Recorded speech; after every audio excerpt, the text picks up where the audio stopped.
All right, good morning. Really cool to have you here. Happy Friday. As you probably heard, Mount Hood is closing today at noon. So if you have classes past noon, they're not going to happen as we prepare for snowpocalypse. Anyway, we also don't have school next Monday. That's Martin Luther King Jr. Day. So next Monday, we won't meet for lab at 1:10 in the afternoon. We also won't have a lecture. School is totally closed. Plan on attending lecture next week, both Wednesday and Friday. Wednesday, you'll turn in problem set number 1 and the chromatography lab to me at 9 o'clock. And you'll also get a copy of take-home quiz number 1. And then take-home quiz number 1 will be due Friday at 9 a.m. in this room. Should be pretty chill. The next week we'll be back to a more normal schedule where things are due Monday afternoons at 1:10. Any questions, this kind of stuff? All right, I'm really glad to have you here. On Wednesday, we left off with formal charges. We're going to use formal charges to dictate what a better resonance structure is. And there's 2 versions of HCN. And spoiler alert, the best version is this one, HCN, hydrogen cyanide. There is also what they call hydrogen isocyanide, which is this one right here. This is one you can actually store like in a bottle. Be super careful for it. This is incredibly poisonous. This one right here, though, you have to keep it under very low temperatures and stuff. It's a lot more reactive. Formal charges are applied to each atom in a molecule. So you can see these green numbers under these and stuff right here. The more zeros you have, the better. All right, and the idea is positives attract negative things and negatives attract positive things. So if you have lots of zeros, it's like stealth mode for the molecule, all right? Isocyanide has both a positive and a negative, so it attracts the opposite charged things and it will break down that much easier. However, hydrogen isocyanide is a legit resonance structure. The sum of the formal charges has to equal the charge on the molecule if there is one. Now HCN is neutral, so there is no charge. So notice that 0 plus 0 plus 0 equals 0, all right? That's good. That means that that's a legit resonance form. Down here, we also have a legit resonance form because 0 plus 1 minus 1 also goes to 0. So this one is also quite legit. It does exist, it's a lot more reactive. Now I'm going to show you here the video that I didn't get to work on Wednesday that'll show how these numbers were calculated and what it means. Formal charge calculations can often help us identify the most stable isomers of molecules. Consider the isomeric compounds, hydrogen cyanide and hydrogen isocyanide. Both structures have octets of electrons about carbon and nitrogen. The formal charge on carbon in hydrogen cyanide is 0. Similarly, the formal charge on nitrogen is 0. In hydrogen isocyanide, the formal charge on carbon is -1. The formal charge on nitrogen is +1. Because the formal charges are non-zero in hydrogen isocyanide, we can predict that this isomeric form is less stable than hydrogen cyanide, as found to be the case. Just as a quick review how they got those numbers. This is the quickest version of this equation, and it's not hard, it's just a little weird at first. GN stands for group number. So let's think about this carbon right here. Carbon is in group 4, so the group number would be 4. Bonds, literally, is the number of bonding pairs that are around that atom. So carbon has 1, 2, 3, 4, so we go 4 minus 4. And LPE stands for lone pair electrons, and each lone pair electron counts. This carbon has no lone pairs, so it would be 4 minus 0. That's where that 0 came from. This nitrogen is similar. Nitrogen is group 5, so 5 goes in group number. It has 1, 2, 3 bonds, 3 lines, all right? And there are 2 lone pair electrons. And again, each lone pair electron counts.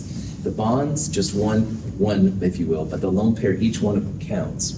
So this nitrogen would be 5 minus 3 minus 2. It also goes to 0. And hydrogen, group 1 minus 0 is 0. But down here, it's more interesting. Carbon, still group 4, 4 minus 3 bonds now, minus 2, 4 minus 3 minus 2, that's where the minus 1 comes from. And nitrogen group 5, 5 minus 1, 2, 3, 4, No lone pairs -0, that's where its positive one comes from. So we would predict that the isocyanide is much less stable because of these positives and negatives. They're kind of like beacons trying to get attraction of the opposite charge. This is literally like a type of a stealth mode. Now, I find subtracting bonds easier, but a lot of times the official definition is -1/2 the number of bonding electrons. Each of these lines is 2 electrons, all right? So if you see that, it is giving you the same result. I find it just a little bit funkier, but that is totally cool to do that. Questions? Yeah. What is the ISO grouping? ISO is something that's a reference to organic chemistry, David. And like you can have 4 carbons in a row, but if you take one of the outside carbons and put it in the middle, that's the ISO part.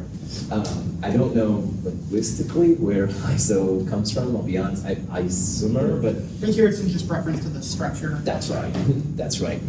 Because this is more stable, this is the one that's seen more often, and the ISO is just given to this one to show it's a different version of this. That was a cool question. Other questions? All right. On Wednesday, we looked at carbon dioxide, which had double bonds. We took a lone pair electron from each of the oxygens to make 2 lone pairs like that, and everything was good. So if you figure out the formal charges of this oxygen, well, oxygen group number 6, all right? Here they're subtracting 1/2 the bonding electrons, which is fine. So you could go 1/2 2 plus 2, 4, or, which honestly I find easier, 6 minus 2, all right? But either way is fine, whatever you want to do. But each lone pair electron counts, and that's what's weird. The bonds are only 1, but each lone pair electron is 1. So 6 minus 2 minus 4, the oxygens are 0. And both oxygens are in the same electronic environment. They both have 2 bonds and 2 lone pairs, so they're both going to be 0. And carbon, group 4, 4 minus 1, 2, 3, 4 bonds, or 1/2 8, either way is fine. And no lone pair electrons, it's going to be 0. Now, in this case, if you take the sum of all of these formal charges, oxygen 0, this oxygen 0, this carbon is 0, they all go to 0, all right? And that's good because CO2 is neutral. There's no positive or negative associated with it. And again, the more zeros you have, the more stable it is. That's what good means here, all right? It's a better structure, and this is the one that CO2 exists in most of the time. However, you can also have a carbon dioxide where instead of having 1 pi bond from each oxygen, 2 pi bonds from the same oxygen, all right? So you have essentially a triple bond on one side and a single bond on the other. This is actually an important resonance form of CO2 when the double bonds can change. But check out what happens to the oxygens now. This oxygen is group number 6. There is 1 bond, or 1/2 of 2, either way. 2, 4, 6 electrons. This oxygen now has a -1 formal charge. And the triple bond oxygen over here has 1, 2, 3 bonds, or 1/2 of 6 bonding electrons, whichever way you want to roll, and 2 lone pair electrons. That oxygen goes to a +1. Carbon is still going to be 0 because it has 4 bonds around it, just like it did before. Now, this version of CO2 is not as favored because of the positives and negatives. The more positives and negatives you have, they're like beacons that attract the opposite charge. The previous version of CO2 with 2 double bonds is better. It's everything 0, stealth mode, blah, blah, blah. So we would predict that this version of CO2 is more reactive. All right, it's not as stable, stuff like that. CO2 reacts with water a little bit to make carbonic acid. So when you take water from the tap, it's usually a little bit acidic because the CO2 dissolves and makes this carbonic acid. You need this version of CO2 to make it happen. So that's why they feel that CO2 makes it and stuff like that. So CO2 normally, by default, 2 double bonds with oxygen. But this version with a triple and a single has its uses. It's just not as reactive, all right? We're probably not exhaling this version of CO2. Questions? Yeah. Are these weird versions of these compounds being formed like outside of standard temperature and pressure? We have to, like I'm using good here, and good and weird, we have to be careful how we define, all right? Weird and good really in this context refer to how stable or reactive it is. So good would be stable, and I would say that your weird is more reactive, all right? So this CO2, definitely important. In your blood, CO2 makes a little bit of carbonic acid and stuff like that. There's a lot of uses for it. It is weird compared to the stable, the good version, all right? So that your question is quite legit. If you want to do something with CO2, this is the version you want to use. And they're trying to get rid of CO2 because we've got too much in our atmosphere. They're basically trying to push it towards this resonance form, so it does something, the weird version. But hopefully you can kind of see where I'm coming from. No, your question was legit. Weird, good, fascist. I mean, no, whatever word you want to use and stuff. Fascist, yeah, maybe not fascist, all right. This leads to some preferred Lewis structures for some of the atoms, all right? And if you look in the middle column right here, boron, carbon, nitrogen, oxygen, and all of the halogens, fluorine, chlorine, bromine. And these versions of these compounds will always have formal charges of 0. So if you want a good, stable structure, all right, you want to try and push these into this one right here. Let's check out oxygen. Oxygen is really happy / stable / formal charge of 0 when it has a double bond and 2 lone pairs, or 2 single bonds and 2 lone pairs, all right? Lots of very stable version of water. If you have an oxygen with just a single bond, or an oxygen with, wow, that's really unusual, a triple bond or a double and a single, something like that, those are going to be the weird version, the reactive versions, and they won't be as stable. So a lot of times and stuff, scientists will try to put these elements in one of these kind of configurations. Carbon almost never has a lone pair. We'll see that here coming up. They're way too reactive. But all these other possibilities are definitely legit for carbon. And that's what leads to the diversity of organic chemistry that we'll talk about here in a little bit. But nitrogen likes to have 3 bonds and a lone pair. Once in a while, it'll have 4 bonds and a positive charge, stuff like that. Some people like using these kind of tables, some don't. Just another option for you. Now, let's go back to boron trifluoride. We talked about exceptions to the octet rule. We talked about how boron, aluminum, beryllium, they will sometimes have less than an octet. Well, we could, with this kind of structure, we could make a fluorine-boron double bond. And if we did that, then boron would have its beloved octet, which I was basically saying was so cool. But if you use formal charges, you can justify why this isn't going to happen. So let's pretend that we're going to take one of these lone pairs here and make a double bond with boron. It doesn't matter which one.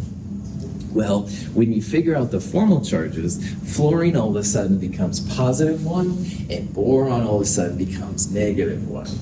Now, boron is a metalloid. It's on the line between being a metal and a non-metal. So that means it's more happy, if you will, more stable, being positive.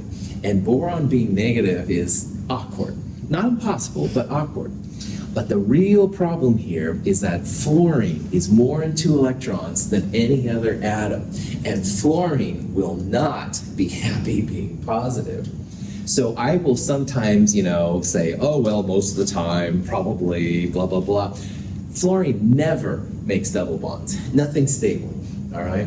I've never seen a stable fluorine double bond in all the times I've looked at these different molecules. So formal charges will help you to see this, all right? Fluorine would much rather be negative, so like at Chem 221, the fluoride ion was common, F-, but we never talked about fluorine +1. Fluorine +1 is very, very, very, very reactive. So anyway, boron, aluminum, these kind of things are usually happier than with less than an octet, and we can use formal charges to understand why that's the case. Questions? Okay, so here's another example. This is called the formate ion, all right? The formate ion is CO2H, or HCO2, with a -1 charge. And the question here, let's figure out the formal charges of it. And I'd like you to do the oxygen, the carbon, and the other oxygen right there.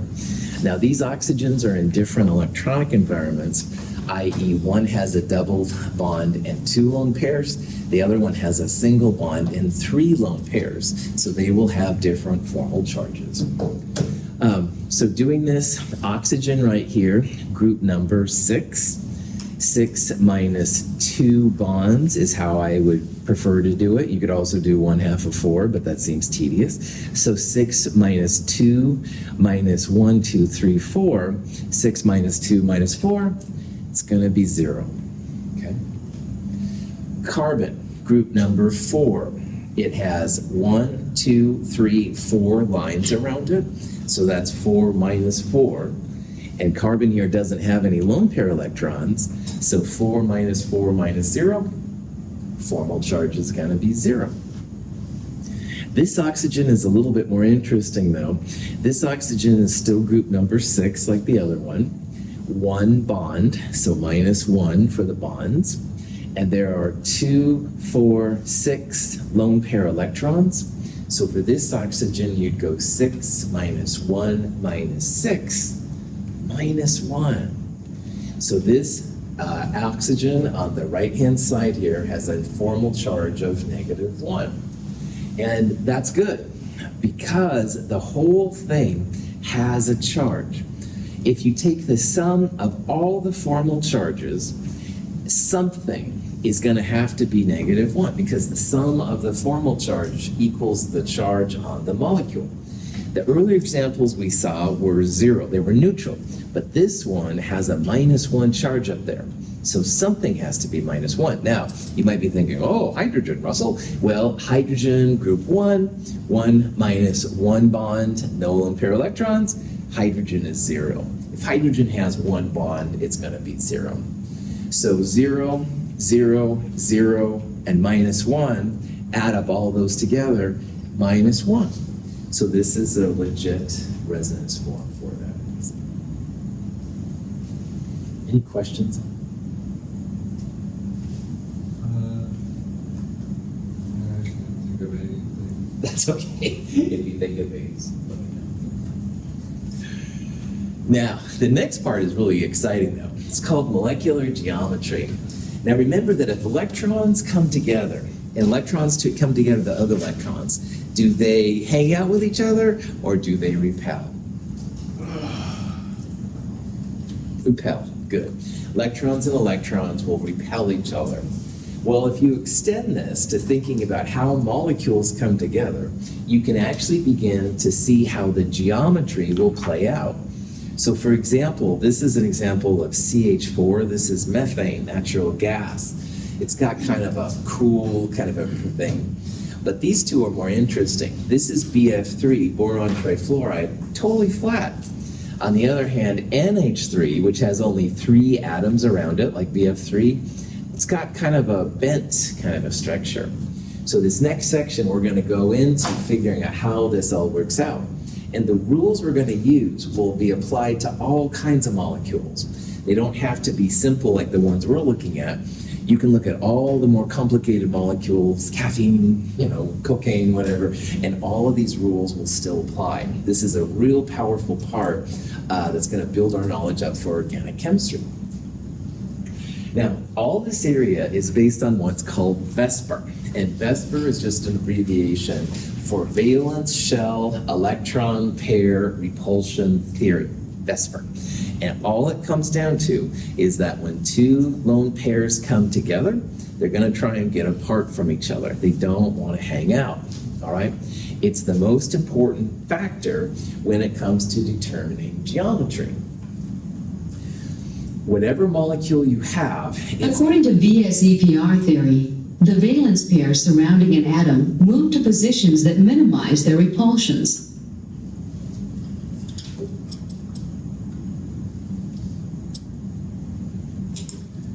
Now, I'm gonna need some volunteers for this part, and you have to be in front of my camera if you want to be a volunteer, because this is pretty important. 2 volunteers. Anybody? Come down. Thank you, Rory. Yeah. David, you're smiling. You got to come down too, man. Oh, there's going to be more, so hold on for your thing. All right, pretend that I am the central atom, and they are the atoms outside. And look what they did naturally. You are both rock stars. They naturally went across from each other, all right? If you have a central atom with 2 atoms outside of it, they automatically will be what's called linear. They want to go 180 degrees from each other. It's natural with humans, it's natural with chemicals, all right? You never will see like some kind of bent thing if there's 2 molecules, all right? You almost always see really nice linear relationships when it comes to different things. Let's add a third atom. Volunteers? Yes. Yeah. Alana? Okay, good. Sorry, I'm still learning some of your names, so I apologize. All right, now Alana's going to be the third atom to come down, all right? Yeah, look where she stands, all right? Of course, I'm the center and stuff of attention. My apologies for this. But look what happens, all right? She naturally went to a place. Now, these 2 are a little bit behind me, and she's a little bit in front of me, all right? This is what we're going to call a trigonal planar geometry. It's 2-dimensional, all right? We've got like a nice flat kind of thing. The angle's about 120 instead of the previous 180. So again, people are kind of like these molecules, which is really crazy. I need 1 more volunteer. Yeah, come on down, man. All right. Now, this is the tricky part, and this is going to be why organic chemistry is such a trip. So I'm the central atom, and it feels like, all right, because we're so used to dealing with 90-degree flat things, it feels like we should have 90 degrees, 180 degrees, stuff like that. That's what it feels like. But remember that all these things are about electrons trying to stay as far apart from each other, all right?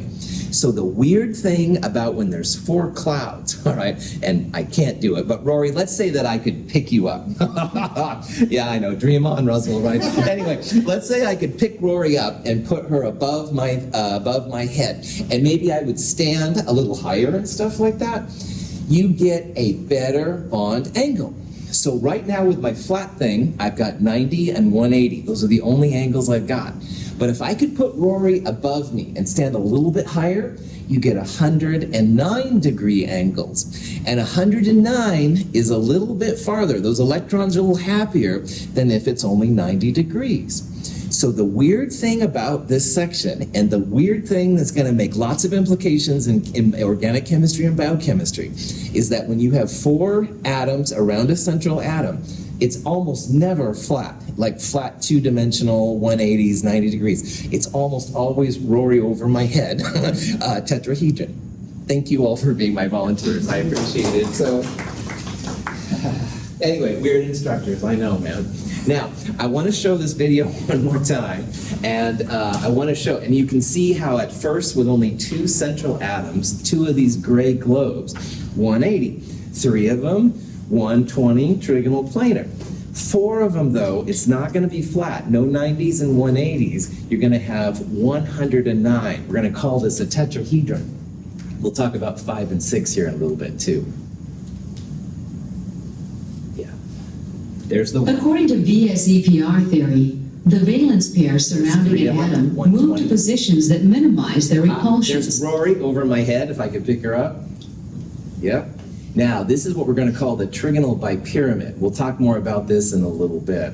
It's like a trigonal planar with 2 on top, and this is what they call the octahedron. I'll talk about these more in a little bit. But this is all about keeping those electron pairs as far apart from each other as they can. Now, when everybody was down here, all right, the Rory Michael connection, that was like one of these gray globes, all right? And we're trying to keep that as far as we can from, say, the David Michael gray globe, which was over here, all right?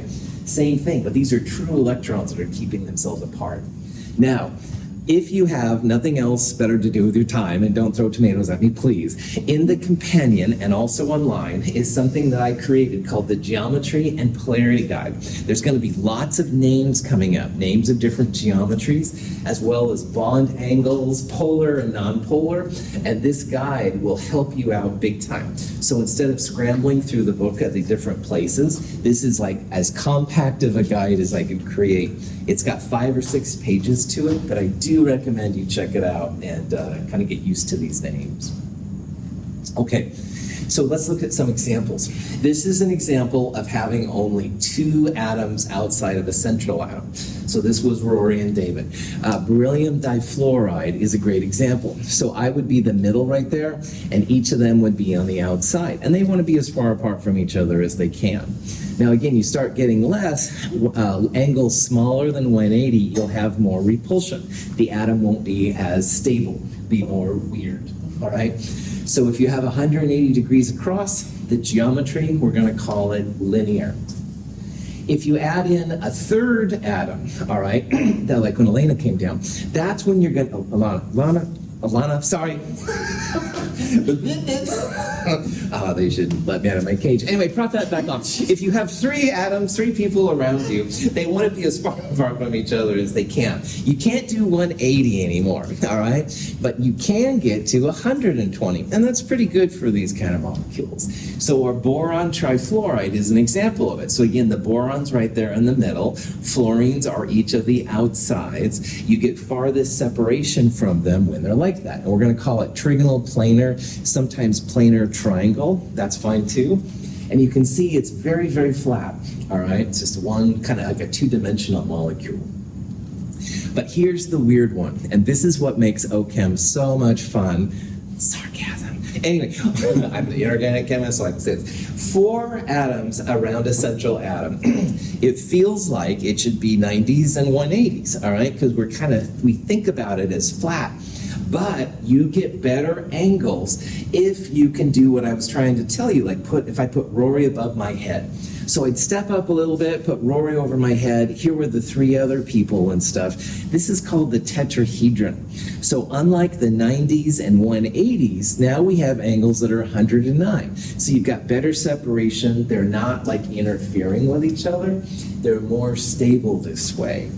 The tetrahedron is exciting and freaky at the same time, and I want to really highlight how important this is, not only for the stuff we're going to do, but then if you do take organic chemistry, so much of it has to do with tetrahedral things. So, all these names, again, are in the geometry and polarity guides. Questions? Okay. So earlier we looked at the Lewis structure for ammonia, and ammonia had a lone pair on it and 3 bonding pairs. So if you want to figure out all these geometry terms, the first thing you've got to do, big surprise, draw a Lewis structure. All right, Lewis structure will always be the first part in this section. Now to figure out the geometry, you look around that central atom. This central atom has 1, 2, 3 bonding pairs and 1 lone pair. So 3 bonding and 1 lone pair means 4 pairs total. And those 4 pairs, it's like me in the middle of the 4 students, all right? And they want to get as far apart from each other as they can. So this is an example of a tetrahedral arrangement, all right? The nitrogen is up a little bit from those 3 on the bottom. This is Rory on top, the lone pairs, all right? You could put the lone pairs there if you want, and a hydrogen, that doesn't matter. But this is what it looks like. So we would call the geometry of ammonia tetrahedral, all right? Or it's a tetrahedron. Either way is fine stuff. So anytime you have 1, 2, 3, 4 pairs around a central atom, tetrahedral. We're going to see though, oh, and by the way, they call this technically the electron pair geometry, EPG, all right? And that's what this molecule looks like if you could actually, quote unquote, see the electrons. Now, in reality, electrons are shimmering, little dots and stuff that go all over in certain kind of areas and stuff. We'll see why that's important here in a little bit. But we would say that the electron pair geometry, tetrahedral. Now, sometimes, though, it's nice to think about what the molecule looks like if you know that the electrons are there, but you can't really see them. Remember, electrons are little shimmering little waves when it comes right down to it. So if you could shrink yourself down to the ammonia, which would be like Ant-Man 3 or something, but anyway, prop that back on. If you could do that, you wouldn't really see anything right there, all right? It would be something that's present, like it's pushing these atoms down, but it would be like an invisible thing. So the molecular geometry is another term that's going to be really important. Molecular geometry, when there's one lone pair and three bonding pairs, is called trigonal pyramid. So most molecules will have two names. They'll have an electron pair geometry, which is what the molecule looks like if you could see the lone pair electrons. But in this case, because we know that those are really just shimmering and we probably wouldn't see anything, the molecular geometry is what they call trigonal pyramid. This would be closer to what the molecule looks like down here. All right, those little lone pairs wouldn't show up, but it certainly would be flat, all right, like boron trifluoride or something like that. So the geometry and polarity guide will help you with some of these names. Okay. Now, good old water, H2O. When you draw it out, hydrogen never in the middle, oxygen, nitrogen, other things have to be in the middle.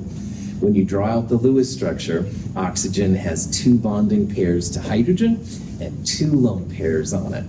So the first step for VSEPR, always draw out the Lewis structure. Like before, count the total number of pairs around oxygen. And oxygen here has 1, 2 bonding pairs and 1, 2 lone pairs, 4 pairs total. And anything with 4 pairs around it is going to be tetrahedral, all right? Tetrahedral is very, very common in this kind of stuff. If you've ever heard about a caltrop, that's basically a tetrahedral arrangement. I don't know. One of my students said, oh, it's a caltrop. And I'm like, okay, cool. So anyway, caltrop, yeah. But anyway, tetrahedron, 4 pieces around it, good to go. However, water has 2 lone pairs around it, all right? So it's going to have a different molecular geometry name. If you think about what water looks like, this molecule would have a lone pair coming out of the out of the screen at us, and it would have a lone pair going into the screen. So it looks kind of like a V, all right? And scientists call this the bent molecular geometry. So ammonia, NH3, was tetrahedral and trigonal pyramid molecular geometry. Water is tetrahedral electron pair geometry, EPG, and a bent molecular geometry. Any questions? Okay. Sulfur dichloride, funky little molecule. Here's the Lewis structure. Question is, which one is the molecular shape of SL2? Now, molecular shape is the same as molecular geometry. Molecular geometry, I think, is more common, but sometimes people call them molecular shapes as well. So to answer this question, look at the central atom. How many lone pairs and bonding pairs around the sulfur? Cool, 2 and 2, that's right. 2 lone pairs, 1 on top, 1 on the bottom, and 2 bonding pairs, 1 on the left, 1 on the right. So the sulfur there has 4 clouds around it. That would be tetrahedral electron pair geometry. But we want the molecular shape or molecular geometry. So molecular geometry means that these 2 are kind of invisible. So if you remember when I had Rory above my head, I was kind of higher up. The angles were not like 90 and 180, they were more bent, all right, looked like a V. As a matter of fact, this has the same electronic environment as the oxygen in water we just looked at. The oxygen was here, there were hydrogens on the end, they didn't have lone pairs, but the same thing. This is another example of a bent molecular geometry. Notice that there's two bents. You can have a bent for trigonal planar as well. So we'll talk about that later. But this one is a bent with a bond angle of 109, which is what the tetrahedron does. So again, the geometry and polarity guide will help you not only with the names like tetrahedral, bent, trigonal planar, et cetera, et cetera, et cetera, but it will also help you with the bond angles too. And if you're really into math, technically tetrahedrons 109.5, but if you call them 109, I'm totally happy. Also, lone pairs tend to squish the atoms a little closer. So this one, SCl2, I'm going to guess the Cl-SCl angle might be like 105, all right? You can put something like that down. As long as it's about 109, I'm totally happy. If you just call tetrahedral 109 or 109.5, go for school. Questions? All right, methanol is the kind of alcohol that when you drink it, makes you go blind. So in Prohibition, sometimes people would make their own versions of alcohol, but they wouldn't do a very good job. The methanol gets in and stuff, makes them go blind. Bad news. Just say no, kids. But anyway, let's say we wanted to do some geometry for methanol. No worries, let's do the electron dot structure. Well, methanol has a CH3 group. This is called a methyl group. We'll talk about methyl groups later, but it's very common with organic chemistry. And off one of the carbons, there's an OH, and oxygen wants to have two pairs, et cetera, et cetera. So this is the Lewis structure for methanol. Now, why I'm putting this up here is methanol is a little bit more sophisticated. You have two possible bond angles, all right? You can have the HCH angle, but you could also have a COH angle. And this HCH should be the same as this HCH, et cetera, et cetera. Now, to answer this, remember that every time you have something tetrahedral, you're going to have 109 degrees. 109.5 is fine, or something like that. So what we can do here, let's figure out the electron pair geometry around the central atoms. So we'll look first at carbon, and then we'll look at oxygen. So how many bonding pairs are around that carbon? 4. Yeah. Bonding pairs are nothing more than the lines right there. All right, so 4 bonding pairs around carbon. So when I had 4 people around me, what was the name of the geometry? Tetrahedral, that's right. And tetrahedral always has about what bond angle?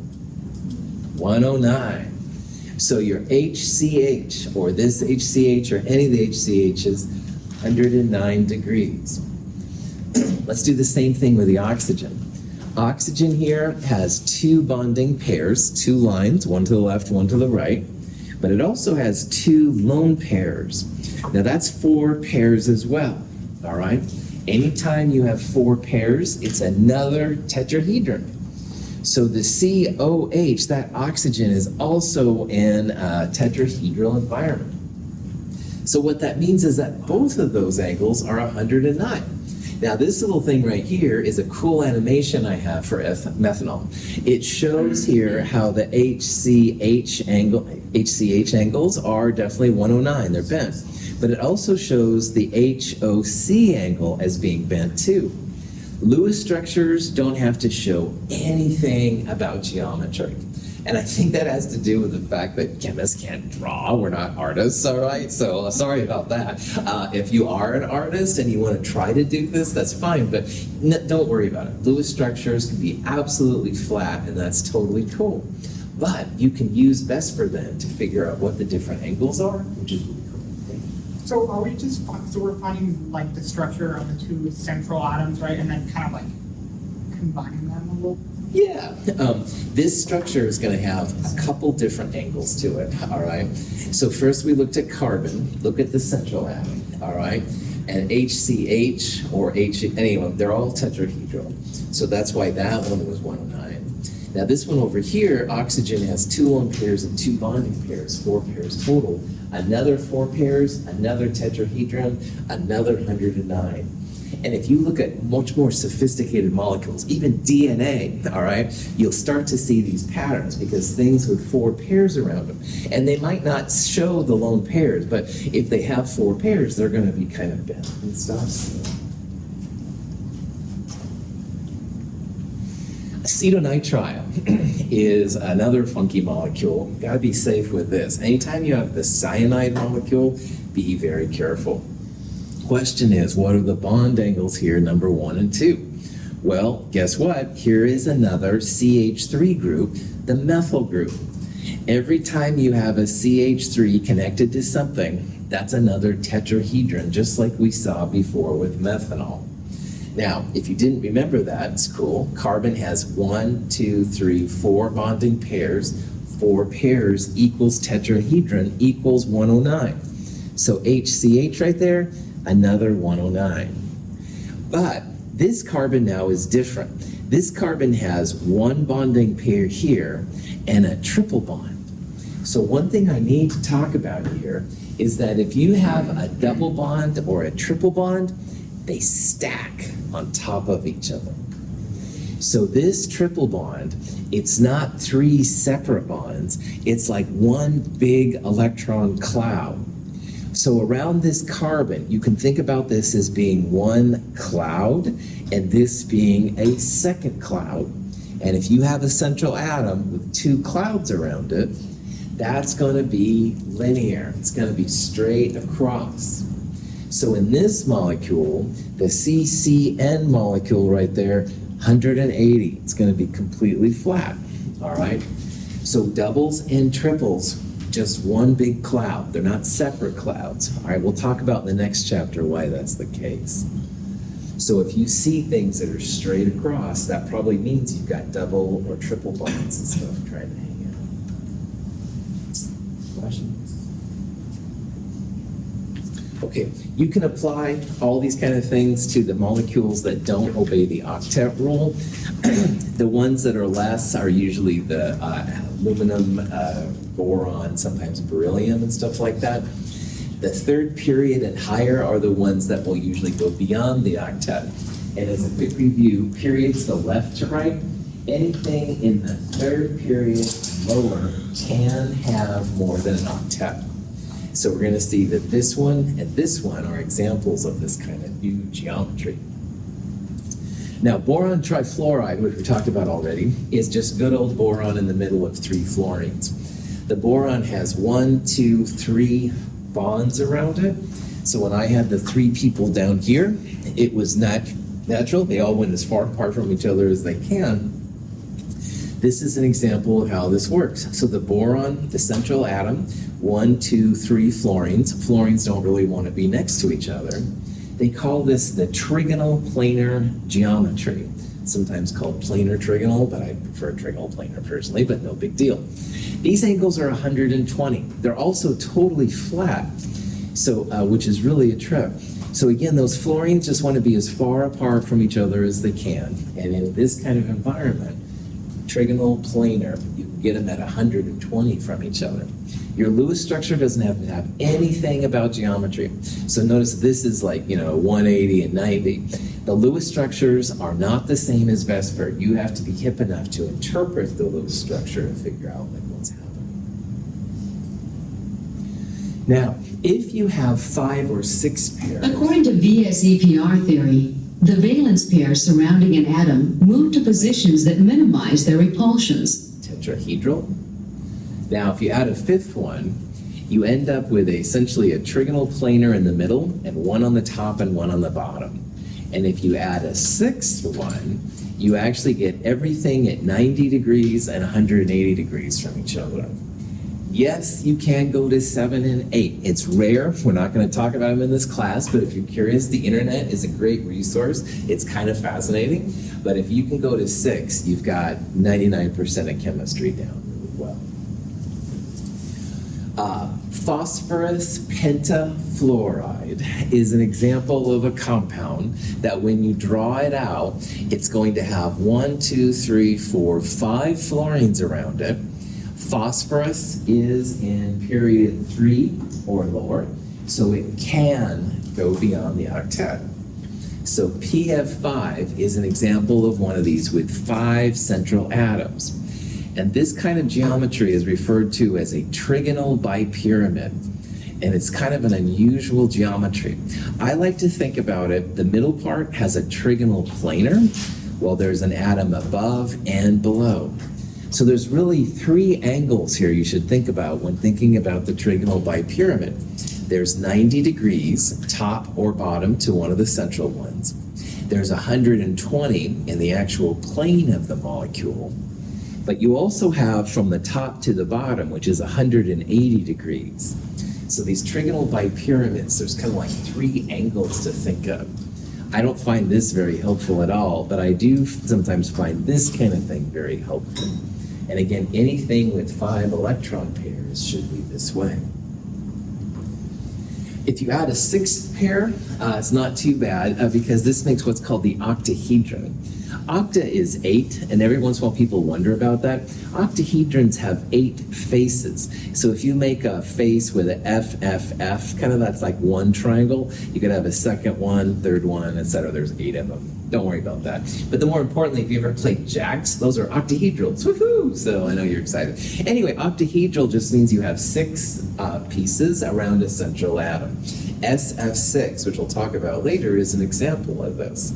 So again, when thinking about octahedrals, 90 degrees is definitely important. Like this is 90, this is 90. They're all 90 degrees except for when they're opposite, and that's 180.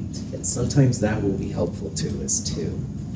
Again, this geometry and polarity guide will help you get through these crazy things and stuff. So. Now, let's talk about a molecule which can be kind of a troublemaker, and that's sulfur tetrafluoride. Now, first of all, we're going to see that the tetrahedron is so prevalent. If you just look at this molecule, you might think, oh yeah, sulfur with 4 fluorines, tetrahedral, 109s, whack whack, because there's an extra pair of electrons on there. So again, just as a reminder, count your electrons and stuff like that. So this is the sulfur tetrafluoride Lewis structure. And to interpret now the geometry, we'll look around the sulfur. 1, 2, 3, 4 bonding pairs, and 1 lone pair. So 4 plus 1, 5 pairs. That's a trigonal bipyramid. And trigonal bipyramids kind of have an up and down and a trigonal planar in the middle. Now, usually the lone pair goes in the plane of the molecule. You want to try and keep the electrons, those lone pair electrons, as far away from the atoms as possible. And if you put it in the plane, you only have 2 90-degree angles. If you put the lone pair up here and the fluorine was down there, you'd have 1, 2, 3 90 degrees. So usually this is what you see. So the electron pair geometry for this crazy thing is trigonal bipyramid. And if you think about the molecular geometry, people refer to this as seesaw. And again, knowing that your instructor can't draw anything, if you use your imagination a little bit, you can imagine it's like a seesaw, like on kids play on stuff. And like here's the one kid here, and there's another kid there, and they go back and forth. And I was always thinking, if you're kids, part of my seesaw was down here. But anyway, that's where this supposedly comes from. If you can see it, cool. If you can't, don't worry about it. Yeah, that's probably more information. Questions on the geometry? Okay. When you have trigonal bipyramid, there are 4 possible molecular geometries. When you have an octahedron, there are 3 possible molecular geometries. And once in a while, we're going to run into these. Now, the geometry and polarity guide will help you out with all these different things, because unless you're hearing about T-shaped and square pyramid, that might be a little weird. So I encourage you big time to look at the geometry and polarity guide. You don't have to, all right? I tried to, though, take all the different information and put it into one guide so it was there and ready to go. So knowing all this, then you should be set up for this kind of area. Any questions on anything? Okay, so remember Monday, we're not going to meet at all because Martin Luther King Day. Wednesday, you'll turn in the chromatography lab and also problem set 1. I'll give you quiz 1, and then that'll be due Friday at 9 a.m. Have a great weekend.